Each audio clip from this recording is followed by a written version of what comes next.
So welcome everybody. Today we will continue our study of Moreh Nevuchim. We are at lecture number 79. It's really hard to believe that we've stuck it out this long together, and hopefully we'll keep going until the end. We are about to study chapter 31 in part 2 of the Moreh Nevuchim, which is on page 359 of the Pines edition, book 2 of that edition. And for those that studied with us last week, we remember Rambam spent a long chapter 30, which took us 2 weeks to get through, describing how to interpret the book of Genesis, how to interpret Bereshis. So that was the topic of before. So kind of leading into the topic he's going to discuss in chapter 31. It's a little bit bouncing around, but not so much, because when he talks about creation, the next thing he's going to talk about very briefly, but in a nice way, is Shabbat, is the Sabbath, is Shabbos. So so a nice little today it's going to be a little less of this deep philosophical stuff debating Aristotle, and a little bit more of just some nice thoughts. So let's see what he has to say about Shabbos, chapter 31. Perhaps it has already become clear to you what is the cause of the laws establishing the Shabbos so firmly and ordaining death by stoning for breaking it. Why is Shabbos such a serious and such a big deal? The master of the prophets, meaning Moshe, has put people to death because of it. In the famous story of the Makoshesh, the gatherer of wood, the first person who blatantly and publicly violated the Sabbath right after it was given in the wilderness. So it was a serious deal, and it comes third after the existence of God, right? Anochi, the first of the 10 commandments, and the denial of dualism, lo yelecha, there shouldn't be any other gods before you. So those seem pretty big. The next thing up to bat is Shabbos, is the Sabbath. So perhaps you already know why it's so important. For the prohibition of the worship of anything except him only aims at the affirmation of the belief in his unity. So they're really the same one. The first two are really just kind of correlations of are flip sides of the same idea, that there's one God and there is no other gods. So the next thing is Shabbos, is Sabbath. So you know from what I have said that opinions do not last unless they are accompanied by actions that strengthen them, make them generally known, and perpetuate them among the multitude. So there's an idea. So Rambam is trying to say that Shabbos is the primary action that we do to make that idea that I just told you of the one God and the creator of the universe something real, right? So you can teach people ideas, but as long as they remain highfalutin ideas that float around in the classroom, they don't mean much to people. So in Judaism in particular emphasizes this idea over and over again. The Rambam is going to say this, that we don't just celebrate Pesach, Passover, by saying, no, freedom is a good thing. We make a ritual. We do a thing in order to bring that idea and make it real, make it something we experience. So Shabbos is the way, and excuse me, I'm going to use the Shabbos, my traditional way, Ashkenazi way of pronouncing it. But for those that want to call it Sabbath or Shabbat, just know what I'm talking about. Shabbos is the way where we make this great idea that we've been talking all this time about, we make it real. We bring it into our lives. And there's three things here. Number one, they strengthen the idea in our minds, so we think about it more because of it. Number two, we make it known, right, the idea, and we perpetuate it among the multitude, meaning among those who didn't think about these philosophical grand ideas, just the general public. But we bring it back, we bring this idea to them by keeping Shabbos and making it something that we all do together. For this reason, we are ordered by the law, by the Torah, to exalt this day in order that the principle of the creation of the world in time be established and universally known in the world. That we do this in so that the idea that the world was created, right, should be something that everyone knows, through the fact that all people refrain from working on one and the same day. Everyone stops working the same day. Not just you decide when you're tired and need a day to chill, that you chill, and then maybe I can work another couple days until I take a day off. Not that like that, but we all do it on the same day. So if it is asked, what is the cause? Why is everybody stopping work today? The answer is, for in 6 days, it was 6 days God took to create the world. So on. Now, Rambam is going to point out, though, that in the Torah we find two reasons for Shabbos. One was what he just said, and the other we'll bring in a minute. For this commandment, two different causes are given, corresponding to two different effects, right? Each one of these causes, in other words, reasons for keeping Shabbos, each one brings about a different idea. In the first Decalogue, right, in the first round of the Aseret HaDibros, the one that's in Parshat Yisro in Exodus, right, the cause for exalting the Shabbos is stated as follows: for in 6 days the Lord had made, and so on, right? However, in Devarim, in Deuteronomy, on the other hand, it said, and thou shalt remember that thou wast a slave in Egypt, and therefore God commanded you to keep Shabbos. So we have two reasons here, and they seem very different one from the other, right? One is talking about the idea that Shabbos, which Rambam said in the first paragraph, the idea that Shabbos, we keep it in order to remind us and remind the world and proclaim this idea that the world was created. And the second was this idea that we were slaves in Egypt and we earned our freedom. And this is correct. Why? For the effect of, they're both important to bring out this purpose. And why is that? According to the first statement, is to regard that day as noble and as exalted. As it said, because God has blessed Shabbos day and made it holy, right? I just turned the page to 360 at the top. This is the effect consequent upon the cause stated in the words for in 6 days and so on. Why is this day holy? This day is holy because it conveys this very important idea of creation and a creator. However, the order given us by the Torah with regard to it and the commandment ordaining us to keep it are an effect consequent upon the cause that we had been slaves in Egypt, right? The reason why this is important is because of the lesson that we learn from the fact that we were once slaves in Egypt, where there we did not work according to our free choice and when we wished, and where we had not the power to refrain from working. We didn't have the choice in Egypt to decide whether or not we could or should work or when we can or can't rest, right? It wasn't a choice that we had. So if someone happened to be resting while they were a slave, which is probably a very rare phenomenon, that resting was simply because they were able to, but not because they chose to do so, because they didn't have the free will to choose to do so. So therefore, we have been it's only because we were freed from Egypt and we were given the ability to choose, right? That gave the mitzvah, that gave the commandment of Shabbos any meaning. It's only a person who's free to choose when to work and when to rest. When such people decide, now is a day that I'm going to rest, right? And I'm going to deliberately rest, right? That's when there's meaning behind that rest. And we can say, why are we resting? We are resting because we want to demonstrate this idea and teach the world this idea that there is a creator. So it's therefore we have been commanded in activity and rest so we can conjoin the two things: the belief in the true opinion, the idea, namely the creation of the world in time, that there was a moment of creation, which at the first go and with the slightest of speculation shows that the deity exists, right? If there was a creation, then there is a God who made the creation, right? Something, some entity made it happen, and that would be what we call a God. And the memory of the benefit God bestowed upon us by giving us rest from under the burdens of the Egyptians. Accordingly, the Shabbos is of universal benefit, right? Both with reference to a true speculative opinion and to the well-being of the state of the body.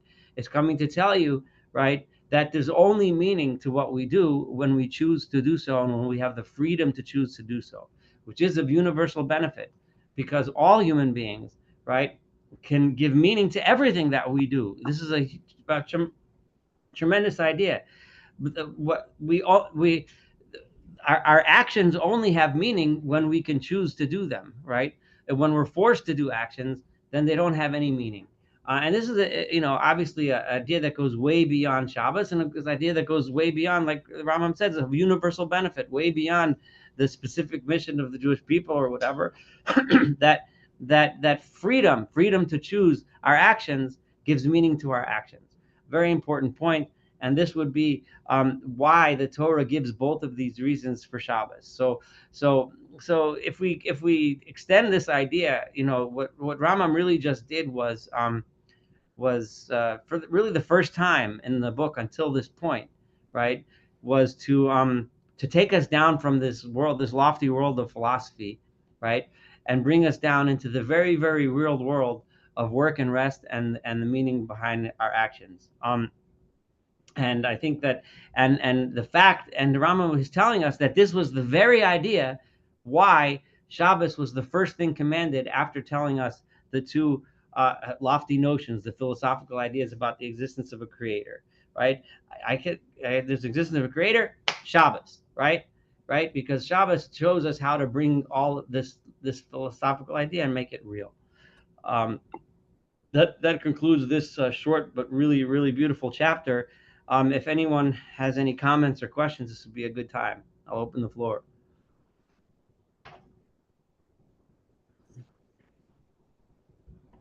Nobody? All right. Well, feel free to interrupt me if you want to later. As you all know, I don't have any problem with that. The next chapter we're going to go on to. Everyone is muted, but you can feel free to unmute yourself if you want to ask anything. The next chapter 32, he starts to discuss the subject of prophecy, but he's not yet going to get to how prophecy works. But we're gonna get there in chapter 36. He's going to get into it in more detail. But he's going to start discussing prophecy in a little more detail. So we're going to get a little bit closer towards learning this extremely important subject of prophecy, which is obviously a very basic subject. Anyone that reads and in the Torah and believes in the Torah has to come to grips with the understanding that prophecy is some form of communication between the divine and a human being. How does this work? What does it happen? Who can be a prophet? Who can't be a prophet? Who decides whether or not they see prophecy? Is it like this? These are the very basic questions about prophecy and nevuah, which Rambam is going to begin discussing in this chapter. And like I said, I promise you, he's going to devote a lot of time to this. And so we're going to start forming those ideas in our mind. We're going to start learning now what prophecy is and what it isn't. So the first thing, as Rambam often did in many of the other subjects, is he deals with the what he's arguing against, right? So he says their opinions of people concerning prophecy are similar to the opinions concerning the eternity of the world or its creation in time. If you remember, when Rambam talked about the eternity of the world or in creation, he brought four opinions, right? He brought the opinion of Epicurus, right, which is that it's all a bunch of baloney, that gods, if they even exist, don't really care what's going on. There probably even isn't a god, which Rambam said, I'm not even going to deal with that, right? So chuck that one, right? But because philosophically, not even going to deal with it. Nowadays, if Rambam would be writing this book, I'm sure he would have spent a lot more time with Epicurus. But those days, the philosophical world had thrown that idea out. But then he dealt with three main ones, right? The idea of Aristotle, that it had always existed, right? The idea of Plato, that there was some primordial matter that was a mess that God then fashioned and made order out of it, right? And the idea of Rambam, which is the idea that the Rambam is telling us is the Torah, that the world was created, yesh me'ayin, something from nothing, by a creator. So he's going to do a similar thing now, and he's going to bring several different opinions. So I mean by this, right, that what do I mean that it's similar? That just as the people to whose mind the existence of the deity is firmly established, as we have set forth, had three opinions concerning the eternity of world, its creation and time, right? So are there also three opinions concerning prophecy. There's also three opinions concerning how prophecy works, right? So just like I told you there was Aristotle who believed in a God, right? However, he felt that, the world always was and always will be and always has been exactly the same, right? There was Plato, and then there was us, right? The same thing here. I shall also, and there he chucked the opinion of Epicurus in the garbage can. So I shall not pay attention to the opinion of Epicurus. I'm not even counting him as a fourth opinion, right? Because he doesn't believe it. In other words, I'm not going to deal with those who say that prophecy doesn't exist at all, right? That's why I argue that Rambam said this then, because Epicurus' philosophy in those days was considered wrong. Nowadays, a lot of people would would deny prophecy altogether. If Rambam was writing the book today, obviously, I know if Rambam was alive today is one of those things that I promised I'd never do, but I'm doing it anyway. I'm sure he would deal with it a little more seriously. But I'm not going to deal with it, for he doesn't believe in the existence of God. It's not 100% true. Epicurus, I'm not super familiar with Greek philosophy, but from the little bits and pieces that I've read, it seems like Epicurus, he didn't really care. Maybe there were gods, or maybe there isn't God. But if there is, or if there are, they don't really care about what's going on, and they don't have anything to do with us, so it doesn't really matter. So he doesn't believe in, all the more he doesn't believe in prophecy. So I only aim to set forth the opinions of those who believe in the deity. So I'm going to deal with people who believe in God. Okay. So now I believe in God. Does God communicate with us in this world? How does he communicate with us? So there's three opinions. The first opinion, that of the multitude of those among the pagans, right? So these are the pagans. These are people who are not monotheists, right? They don't believe in a specific act of creation necessarily by a creator, although they might have some kind of creation myth, of this God fighting with that God and somehow the world coming about to be or whatever, right? But they considered prophecy as true, right? These pagans, they have prophets. They have prophets who speak godly things, right? And they say all kinds of stuff, right? So, and its similar opinion is also believed by common people professing our Torah, right? That is that God, may he be exalted. In other words, there's people that read the Torah that say they believe in Torah, at least, that also have a very similar belief system, and that is as follows: that God chooses whom he wishes from among men, turns him into a prophet, and sends him with the mission. So God decides, I'm going to make John Doe, he's going to be a prophet, and I'm going to give him a message, and I'm going to tell him, go tell these people the message, right? God is going to find this guy named Jonah and say, Jonah, go to the Assyrians and say your prophecy, right? That he was just picked out of the hat for whatever reason, we'll never know, right? He wishes, according to them, it makes no difference whether this individual is a man of knowledge or ignorant, aged or young. So these kind of people, if you think about it, Rambam is saying, are the people who can imagine themselves to be prophets. Like they're walking around thinking, oh, now I got word from God, and they go to say all kinds of things, right? Or they hope, oh, God, talk to me. That's not how it works, right? But that's how these people think it works, right? You can see the danger in that, right? So, however, they say, well, he has to have some kind of goodness and sound morality.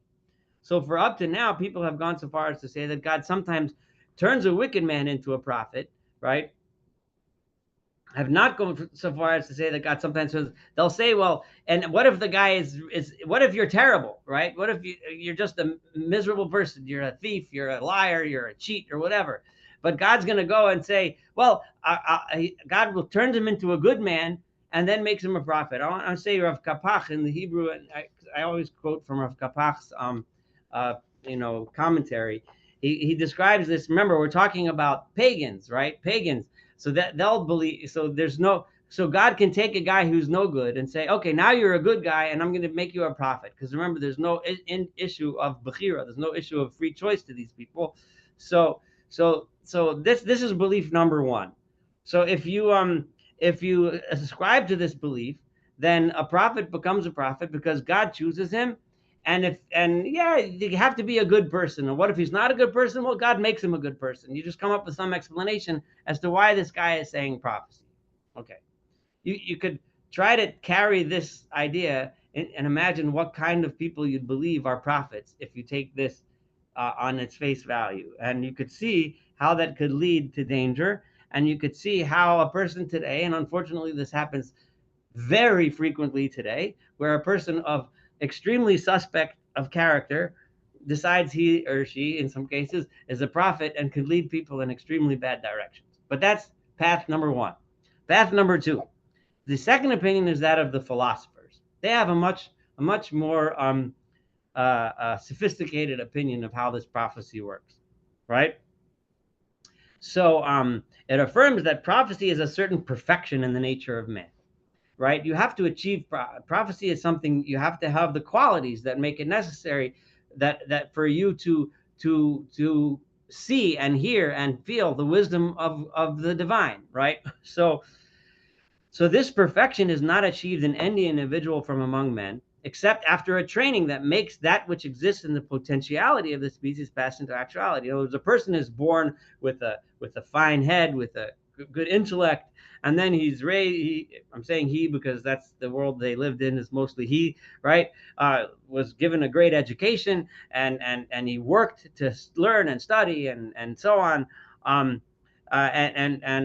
Provided an obstacle due to temperament, like if you're lazy, you're not going to get there. Even if you have a good brain, if you're lazy, you won't get there. If you're dishonest, you won't get there, right? But if you're honest and you're able to study for real, and you work hard, or to some external causes, and it could also be hindered by external causes. You could be born with a great brain, but you could be born to somebody who doesn't give you any education, and under some circumstance where it's never realized, as is the case with regard to every perfection whose existence is possible in a certain species, right? A person could be born with the potential to be a great skier, but if he's born in Zambia, he's probably not going to know how to ski because it's hot there. I don't know. Maybe I got it wrong. There might be mountains with snow. Someone can correct me. But the point being that if certain things could stop you from being it, but it's a potential that has to be built. It has to be developed. For the existence of that perfection in its extreme and ultimate form in every individual, that species is not possible. So if it can't be that every human being is capable of achieving that level, but certain people have it. And if even among all those people that have that potentiality, not every single one will achieve that potential. It must, however, exist necessarily in at least one particular individual. If in order to be achieved, this perfection requires something that actualizes it, so that something necessarily exists, right? So it has to be so prophecy would therefore have to be something that exists in at least somebody, right? And that somebody can actualize that potential. Now, here's the thing. According to this opinion, it's not possible that an ignoramus should turn into a prophet, nor can a man not be a prophet on a certain evening and be a prophet on the following morning, right? A guy can't one day be walking around and hears God speaking to him, and the next day he doesn't, according to this opinion, right? Because if he's perfect, then he's always able to tap into that prophetic wisdom. Things are rather as follows, according to this opinion. When in the case of a superior individual, this kind of person who is perfect with respect to his rational and moral qualities, his imaginative faculty, right? We already mentioned this a few times, but remember, Rambam has the cognitive and imaginative faculty are two different things. Cognitive faculty is for somebody to understand specific things like facts and figures, mathematics, or be able to describe what he or she is seeing. The imaginative faculty is the ability to take that and create images and ideas and thoughts and so on.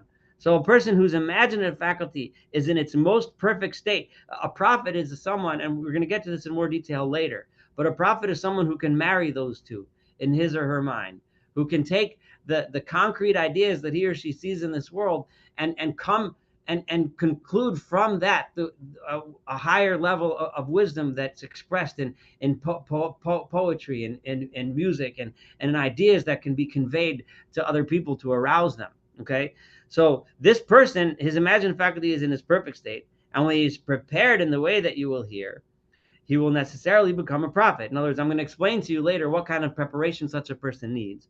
But that person will, and this is the key point in this second version, will necessarily become a prophet. That person absolutely will, right? Inasmuch as this is a perfection that belongs to us by nature, because it's like a scientific fact, right? A person has the ability to tap into that wisdom, and if he goes through steps A, B, C, D, and E, he will get to step F, which is prophecy. According to this opinion, it's not possible that an individual should be fit for prophecy and prepared and not become a prophet, except to the extent to which it is possible that an individual having a healthy temperament should be nourished with excellent food without sound, blood, and similar things being generated from that food. In other words, the scientific fact is that if you eat these foods, you'll get these nutrients, right? And so the same thing will happen. If you do these actions, you will be a prophet. In other words, and Rav Kapach points this out in his commentary, according to this opinion, God can't stop it, right? Because it's a natural scientific fact that happens. So we have so now what this then means is that you could think about some potential dangers that can come from this approach too, right? A person who we know to be a person who we know to have went through a process in his or her life and has achieved a tremendous level of wisdom is not necessarily always speaking in the name of God, right? Sometimes they could even be speaking bad things, right? But according to this idea, everything they say is true, and the Rambam is telling us we should be careful of such an idea. So the third opinion then is the opinion of our Torah and the foundation of our doctrine. This is the foundation of what we believe. And what is that? It is identical with the philosophical opinion, except in one key point, and one thing. I'm at the bottom paragraph, on page 361. So we agree with the philosophers that the person has to have the qualities necessary, right? He or she has to be, educate themselves in both moral and intellectual and imaginative capabilities to bring him or herself to that level, right? But we believe that one step different, that it may happen that one who is fit for prophecy and prepared should not become a prophet, namely on account of the divine will. Just because you went through the process doesn't necessarily mean that you will always gain prophecy, right?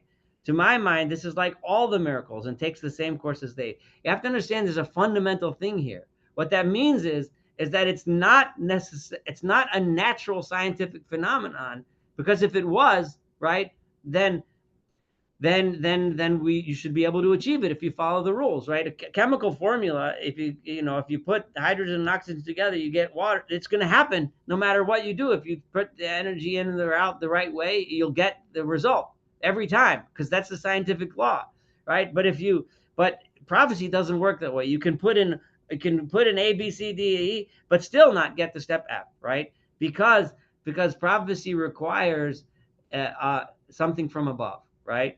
For it is just like all the miracles like we discussed last week. We talked about, or was it 2 weeks ago, where Rambam discussed miracles, right? Where God, remember, in miracles, God set in the nature of the world that the divine influence, or the divine speech in this case of nevuah. The word nevuah means nun bet yud is the shorish of is to speak, right?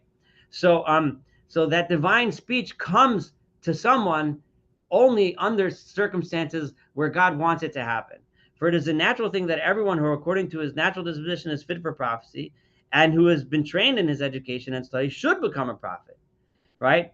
But he really should. The person has everything necessary. However, he who is prevented is like him who has been prevented, like Yeravam, from moving his hand. In the case of Yeravam, where the prophet came to warn him not to set up his temple with the golden calf, Jeroboam, who's the first king of the northern kingdom of Israel.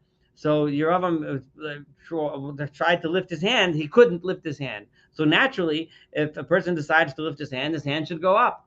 But Yeravam wasn't able to do that. Or like the king of Aram's army going to seek out Elisha from seeing, where Elisha asked God to strike him with blindness, that he couldn't see where he was going, so Elisha could lead him in the wrong direction, and so on. But the point being that all rules would say that if the eyes look that way and there's something there, they should see it.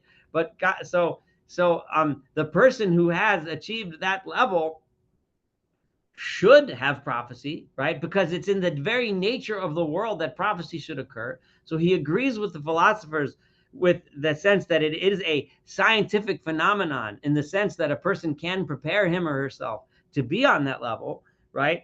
However, it doesn't always happen, right? Because sometimes, just like Yerovam couldn't lift his hand, this prophet doesn't get a message from God. Some messages, some just aren't being communicated to that person. As for its being fundamental with us that the prophet must possess preparation and perfection and moral rational qualities, he's going to go back for a second and you'll see what he does, right? But don't get me wrong. He absolutely has to go through that process. And if you don't believe me, it says prophecy only rests upon a wise, strong, and rich man.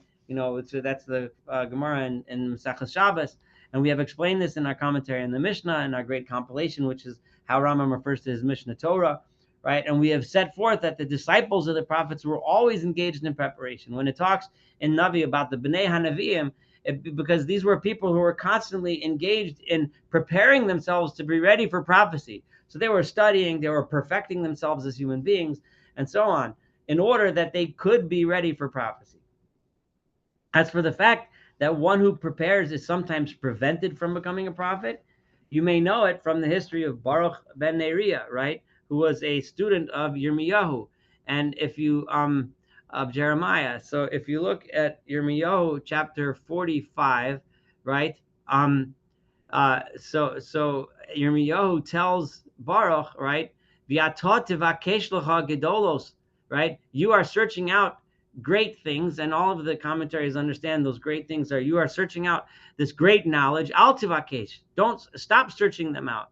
Ki hineni mevi ra'ah al kol basar, because I am going to bring evil. In other words, I'm going to bring the destruction of Jerusalem. You're looking for some kind of prophecy, but God is not in the mood.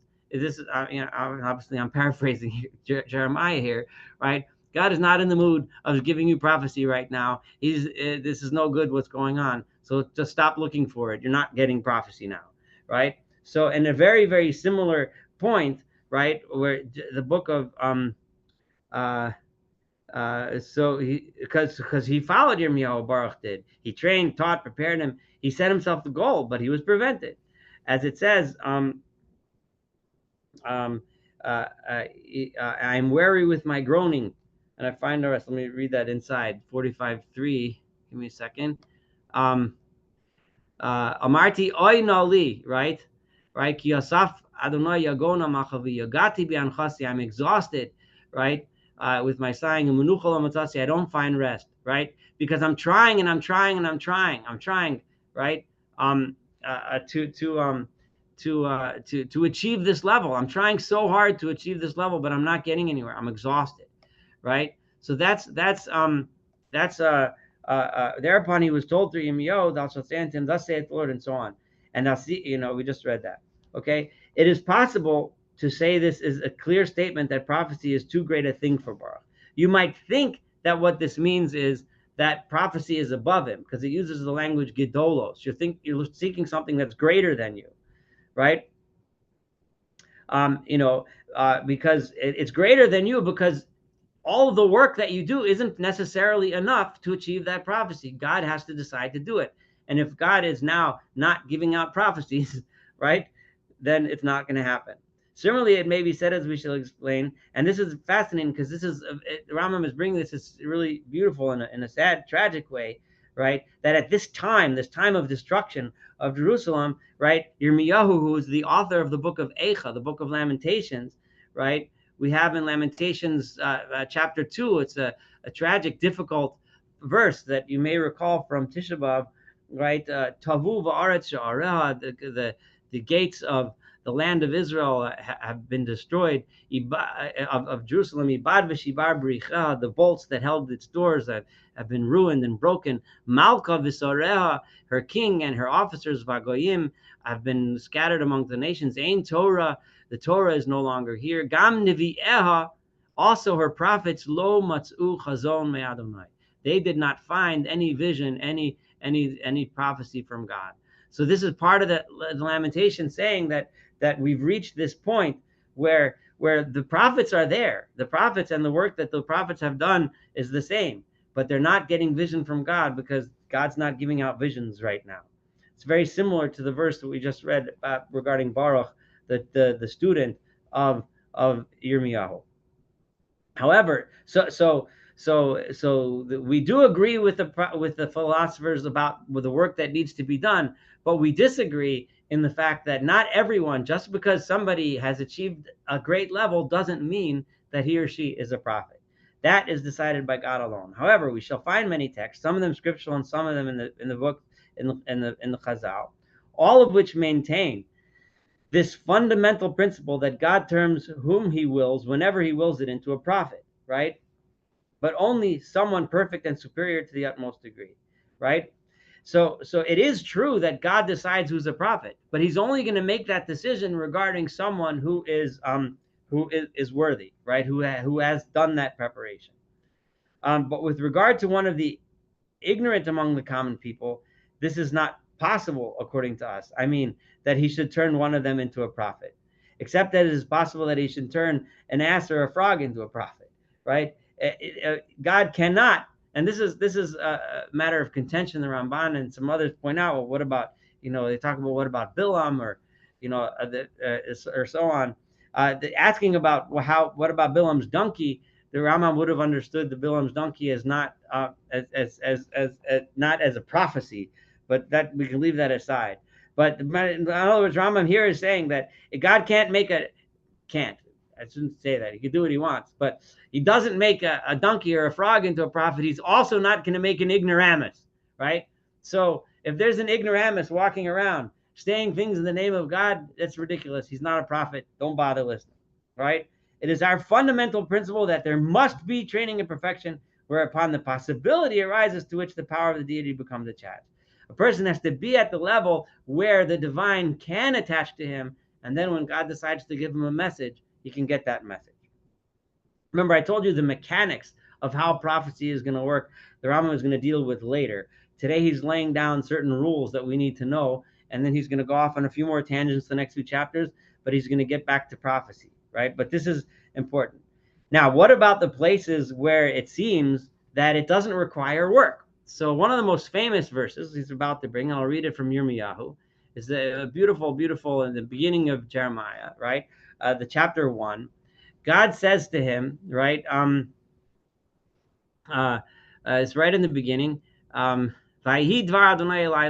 is verse 4. The word of God to me was as follows. This is Yirmiyahu talking about his call to prophecy, the beginning of Yirmiyahu's career as a prophet. And God says, before I even created you in your mother's womb, I already knew you. And I already made you special and set you aside as holy before you were even born, before you left your mother's womb. I have already made you a prophet to the nations of the world. So then, and Yirmiyahu answers, V'omar, and I said, Aha, Adonai Elohim. Whoa, oh boy, God. I don't even know how to speak. I'm just a young man. I'm not mature enough to be a prophet to the nations. Like, so that's the beginning of the book of Jeremiah, how it starts. It's a beautiful start, but you might want to think that, wait a minute, it says over here, but he didn't do all that perfection yet. God is saying, I made you a prophet. You weren't even conceived yet, and you were already a prophet, right? So for this is the state of every prophet. He must have a natural preparedness. I'm back in the Rambam now. In his original natural disposition, that shall be explained, right? So it is true that God knew that he had the potential, right? Every prophet had to have the potential to become a prophet, right? And that's all that God was saying, right? I knew before you were born, I knew when you were conceived that you could become a prophet, that you had the potential necessary to be a prophet, that you could be Jeremiah of fame, right? And importance in world history. And then when he answers back and he says, I am a na'ar, I am a child, right? He doesn't mean that he's just a young boy and hasn't went through the work. Rambam said, get that out of your mind. He doesn't mean, oh, I'm just a young kid. How are you making me a prophet that I'm a kid? It's not referring to that. And Rambam was going to say, he's going to prove, and I'll read it, but he's going to prove in the next like 6 sentences that na'ar has, in this context, has nothing to do with the person's age, right? But rather, because in the Hebrew language, Yosef was called a na'ar, even though he was 30 years old when it happened. Right? Yoshua was called a na'ar, even though he was 60 years old. And then he proves that Yoshua was 60 years old because Moshe was 81, and I'm kind of running through some sentences. His whole life lasted 120 years, and Yeshua lived for 14 years after Moshe died. So accordingly, it was clear that he was at least 57 years old, and he was still being called a na'ar, right? So the word na'ar doesn't mean it. It means that Yirmiyahu is saying, I feel immature, I feel like young, I feel like I'm not up to the task. I'm not worthy of the task of being a prophet to the nations. That's all it means. It has nothing to do with that. So now Rambam is going to go ahead. So in other words, when the bottom line is, when God says to Yirmiyahu that I knew you from childhood, I knew you from before you were conceived, it means I knew your potential. I knew what you could be. And then Yirmiyahu responds by saying, well, yeah, but I'm still a nar. I don't think maybe I have the potential, but I'm not yet there. right? And then God says to him, no, you're there. This is your mission. Go do it, right? So, and that's how you have to understand that conversation. But then he brings another pasuk from Yoel, right? I'm going to read that from Yoel. Give me a second. In the 3rd chapter of Yoel, the book of Joel, right? So there it's talking about the day in the future, right? One day, right, when God's Spirit will be revealed to the entire world.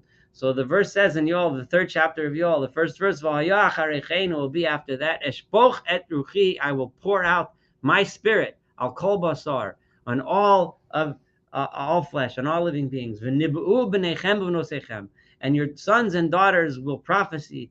Ziknechem chalamos yachalamun, your elderly will dream dreams. Bachurechem, and your young ones, chazyonos yiru, will also see visions. V'gamal havadim ya'atrachos, even on servants and maidservants. By yamim ha'ema, in those days, eshpochet ruchi, I will pour out my spirit, and so on. And then the famous verse we say from Yoel, but we say it on Pesach night every year at the Seder, v'nosatim ofsim b'shamayim u'v'aretz, dam v'eish v'simros ashan, and so on. So that's a little famous for those, just a thing. So a little attachment to Pesach, which is getting closer. It's not that far away. But anyway, so what is so what does it mean when it says your sons and daughters? That seems like these young people are going to prophesy. They haven't yet went through the process, right? That seems to contradict what I just said. It seems like God is going to pour his spirit out and everyone's going to be saying prophecies all over the place, even children, even, so on. So then he interprets this and lets us know what kind of prophecies meant. Yoel, the prophet, tells us what he's talking about. He's not talking... When he says the next verse, which I just read to you, your old men shall dream dreams, your young men shall see visions. Everyone who communicates knowledge as to something secret. Because the word nevuah, remember the principle that Rambam said, you have to look at the word in its context. The word nevuah, a navi that speaks wisdom, doesn't always mean prophecy. The word nevuah could mean speaking out secrets, speaking out knowledge, speaking out visions, ideas, right? For everyone who communicates knowledge as to something secret. Whether this be the help of soothsaying, even if it's not true, it could sometimes be called a nevuah, right? Whether it's because through soothsaying and divination, which is obviously not necessarily true, or the help of a veridical dream, which I had no idea what it was. But the Hebrew translation that I use, the kapach, translated as chazon emet, meaning a true dream. Sometimes we fall asleep, we dream things that are real, right? It's like what's called a prophet. That's why the prophets of Baal and Asherah are called prophets. Even prophets of the idols, are they saying the truth? Of course not.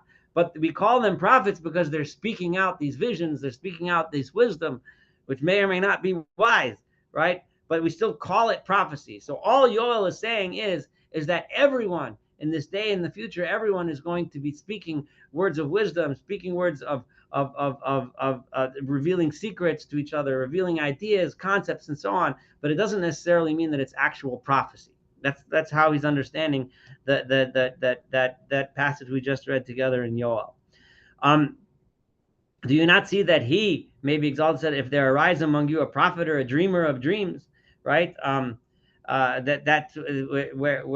cholem chalamot. That's talking about a person who thinks and then goes off the path and denies God, right? Right. It's still so the same. So the dreamer of dreams is not necessarily saying the truth. Fine.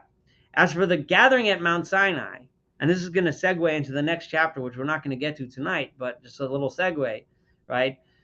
Before he talks about the prophecy of a prophet, he's going to talk about the prophecy, so to speak, that we all had, right? Which was our vision at Sinai, the vision at Sinai. So as for the gathering at Mount Sinai, though through a miracle all the people saw the great fire and heard the frightening and terrifying voices, we all saw the terrifying sound of God speaking, so to speak, right? Only those who were fit for it achieved the rank of prophecy. Not all of us actually heard prophecy at that time, right? Do you not see that he says, come up to the Lord, you and Aaron, Nadav and Avihu, and 70 elders? It divides them out because as the Mechilta says that he's about to quote, Moshe came, and in one one mechitza b'fnei atzmo in one category, and then Aaron came, right, and heard on a little bit lesser of a category, and then Nadav and Avihu came, and then the 70 elders came, and then of course among all the population there was also these levels. So people, depending on the level at which they had achieved to hear prophecy, that's the level at which they experienced the revelation at Sinai. I kind of paraphrased the last thing to the end of the paragraph. So now, Ram, I was going to say, now I just got a little bit carried away with this. So since, as we have come to speak of the gathering at Sinai, I'll give indications in the separate chapter, which is the next one, concerning what becomes clear regarding that gathering as it was from the scriptural text, if they are well examined, and from the dicta of the sages. I'm going to talk to you. We're going to go through the psukim and figure out how Har Sinai worked and with the verses meaning, and we're also going to go through the different dictum of the Chazal and understand what happened at Sinai. So the next week, in Mir Hashem, we'll study together the how Rambam understands Sinai. So just to really quickly summarize, right? The first idea that a prophet could be anybody, Rambam rejected. The second idea that prophecy is a scientific phenomenon that anyone can achieve, and if you achieve it, then you're a prophet. He rejected that idea, and then he said, no, prophecy is something that you have to be worthy of, and then God has to speak to you. So that's, I guess, the quickest and easiest way to sum up the third way, which is the Torah way, and we'll talk about it more. And then that great prophecy that we all had at Sinai, how that worked and what happened, we'll talk about next in chapter 33. Any questions, comments on anything we studied today, whether about Shabbos, which was really beautiful, or about prophecy so far? Floor is open.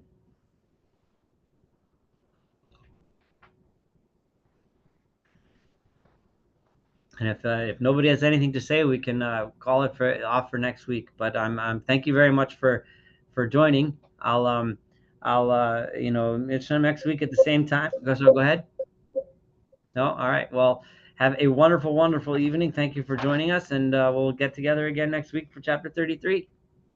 Thank you. Thank you. Thank you. Thank you very much.